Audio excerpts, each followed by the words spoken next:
అందరికీ నమస్తే అండి. కిరణ్ మామ్ డైలీ వ్లాగ్స్‌కి స్వాగతం. ఈరోజు ఒక ప్రత్యేకమైన హెయిర్ ఆయిల్ తయారు చేశానండి. ఇందులో ఒక సీక్రెట్ ఇంగ్రీడియెంట్ ఉంది.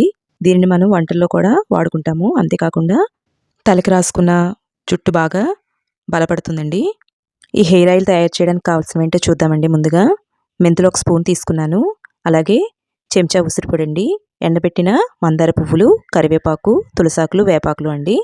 అంతేకాకుండా ముఖ్యమైన ఇంగ్రీడియంట్ ఏంటి అంటే కొర్రలండి. అవి 2 స్పూన్స్ తీసుకోవాలి. వాటిని చక్కగా డ్రై రోస్ట్ చేసుకోవాలండి. ఒక ఇనప మూకుడు తీసుకొని. కొర్రలు మన హెయిర్ రూట్స్ కావాల్సిన మైక్రో మినరల్స్, సిలికాని అందజేస్తాయండి. దీనివల్ల హెయిర్ స్ట్రాంగ్గా అవుతుంది, థిక్గా అవుతుందండి. కొర్రల్ని చిన్న మంట పైన మాడిపోకుండా వేపుకోవాలండి. తర్వాత ఇలా వేపుకున్న కొర్రల్ని మిక్సీలో కానీ లేదా చిన్న రోట్లో కానీ దంచుకోవాలండి. కచ్చపచ్చగా దంచుకోవాలి. కొర్రలు హెయిర్కి వాడటం వలన స్కాల్ప్ని హీట్ని తగ్గిస్తాయండి. అలాగే న్యూట్రియంట్ ఫ్లూయిడ్ని శక్తివంతం చేస్తాయండి.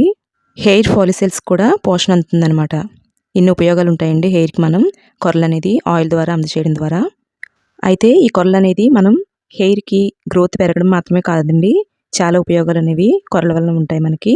కొర్రల్లోని సిలికా, మెగ్నీషియం, ఐరన్ పుష్కలంగా ఉంటాయండి. అందువలన హెయిర్ అనేది గ్రోత్ బాగుంటుంది.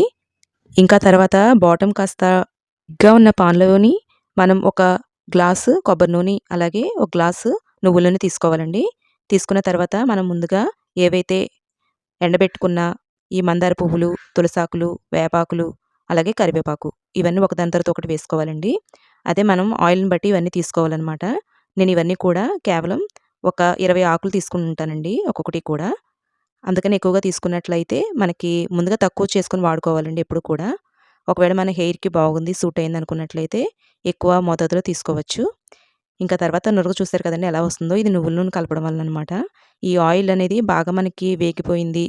అందులో మనం వేసిన వేపాకులు, తులసాకులు, అలాగే మందార పువ్వులు ఇవన్నీ కూడా వేగాయని తెలియాలి అంటే ఆ నురుగంతా పోవాలండి. ఆ నురుగంతా తగ్గిపోయి ప్లెయిన్గా అయినట్లయితే మనకి నూనె అనేది రెడీ అయిపోయినట్లే అనమాట. అయితే తర్వాత లాస్ట్లో వేసుకోవాలండి. కొర్రలు అనేవి పొడి చేసుకున్నాం కదా, ఆ పొడిని, అదేవిధంగా ఉసిరిక పొడిని కూడాను. లేదంటే మాడిపోయే అవకాశం ఉంటుందండి. ముందుగా ఏవైతే ఆకుల రూపంలో వేసుకుంటున్నామో ఇవన్నీ ముందు వేసేసుకొని వేపేసుకోవాలండి. లాస్ట్లోని మనం ముందుగా తయారు చేసుకునే కొర్రల పౌడరు, అదేవిధంగా ఉసిరిక పొడి వేసుకోవాలండి. ఇందులో మనం తీసుకున్న ఉసిరిక పొడి వలన విటమిన్ సి ఎక్కువగా ఉంటుందండి ఉసిరికాయలోని. అది మన స్కాల్ప్లో కొలెజన్ ప్రొడక్షన్ పెంచుతుందండి. అదేవిధంగా వేపాకు తీసుకున్నాం కదండి, వేపాకులోని డాండ్రఫ్ని, అలాగే స్కాల్ప్ ఇన్ఫెక్షన్ని తగ్గిస్తుంది. కరివేపాకు అనేది హెయిర్ పిగ్మెంటేషన్ని బాగుపరుస్తుందండి. అలాగే వైట్ హెయిర్ని స్లో అయ్యేలా చేస్తుంది. అలాగే ఇందులో వాడిన నువ్వుల నూనె ఉంది కదండి, ఆ నువ్వుల నూనె అనేది మనకి విటమిన్ ఇ, అలాగే యాంటీ ఆక్సిడెంట్స్ అనేవి పుష్కలంగా ఉంటాయన్నమాట. కొబ్బరి నూనె ఉంది కదండి, కొబ్బరి నూనెలోని రూట్స్లోకి లోతుగా చొచ్చుకుపోయి మన హెయిర్కి డ్రైనెస్ అనేది తగ్గిస్తుంది. మన పూర్వకాలంలో అయితే కేవలం పూలు, ఆకులు మాత్రమే కాదండి, ధాన్యాలను కూడా అందం కోసం, అలాగే హెయిర్ కోసం కూడా వాడేవారనమాట. ఎందువల్లంటే అందులో ఉండే పోషకాలు అనేవి చర్మానికి, జుట్టుకి కూడా నేరుగా ఉపయోగపడతాయండి. అలాగే తులసాకులు డాండ్రఫ్ని, స్కాల్ప్ ఈచింగ్ తగ్గిస్తుందండి. హెయిర్ రూట్స్కి రక్త ప్రసరణ అనేది పెంచుతుందనమాట. ఇంకా లాస్ట్లో నేను కొంచెం కర్పూరం అనేది తీసుకున్నానండి. ఇది మంచి కర్పూరం అంటారు. దీన్ని మనం ప్రసాదాల్లో కూడా వాడుతూ ఉంటామండి. ఇది స్కాల్ప్ అనేది కూలింగ్గా ఉండడానికి, అలాగే హెయిర్ గ్రోత్ కూడా హెల్ప్ చేస్తుందండి. చూస్తున్నారు కదండి, మొత్తం అంతా కూడా మనకి నురగంతా పోయింది. అలా పోయిన తర్వాత ఒక క్లాత్లో వడగట్టుకున్నట్లయితే మనకి హెయిర్ ఆయిల్ అనేది తయారైపోయినట్లేనండి. బాగా చల్లారిన తర్వాత ఒక క్లాత్లోకి తీసుకుని వడగట్టుకోవాలి.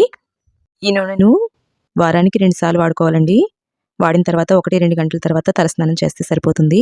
అది కుంకుడుకాయలు ఇలాంటి వాటితో కనుక తలస్నానం చేసినట్లయితే హెయిర్ అనేది ఇంకా బాగుంటుంది. అలాగే ఇంట్లో ఉన్న ఇంగ్రీడియంట్స్తోనే అన్ని చర్మతత్వాలకి సరిపడి ఒక ఫేస్ ప్యాక్ని తయారు చేశానండి.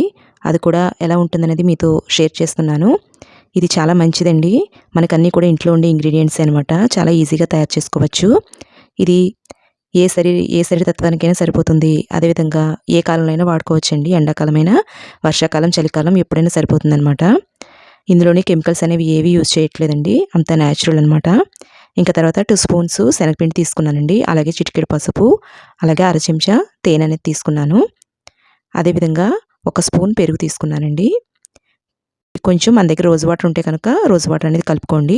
లేదంటే వాటర్తో కనుక పేస్ట్ కింద చేసుకొని మనకి ఫేస్కి, అదేవిధంగా చేతులకి, మెడకి కనుక అప్లై చేసుకొని ఒక 15 మినిట్స్ ఉంచుకొని ఆరిన తర్వాత శుభ్రంగా వాష్ చేసుకున్నట్లయితే గోరువెచ్చటి నీటితో వాష్ చేసుకోవాలండి. గోరువెచ్చటి నీటితో వాష్ చేసుకున్నట్లయితే మనకి స్కిన్ అనేది చాలా బాగుంటుందన్నమాట. ఈ ఫేస్ ప్యాక్ వలన సైడ్ ఎఫెక్ట్స్ ఏమీ ఉండవండి. ఈ ఫేస్ ప్యాక్ అనేది మనకి చర్మానికి కావాల్సిన సహజ కాంతి, మృదుత్వం అలాగే ముడతలు తగ్గించడంలో చాలా హెల్ప్ చేస్తుంది. ఇందులో వాడిన శనగపిండి చర్మంలోని మృతకణాలను తొలగిస్తుందండి.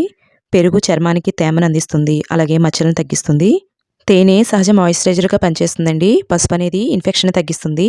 అదేవిధంగా రోజ్ వాటర్ అనేది చర్మాన్ని చల్లగా ఉంచుతుంది.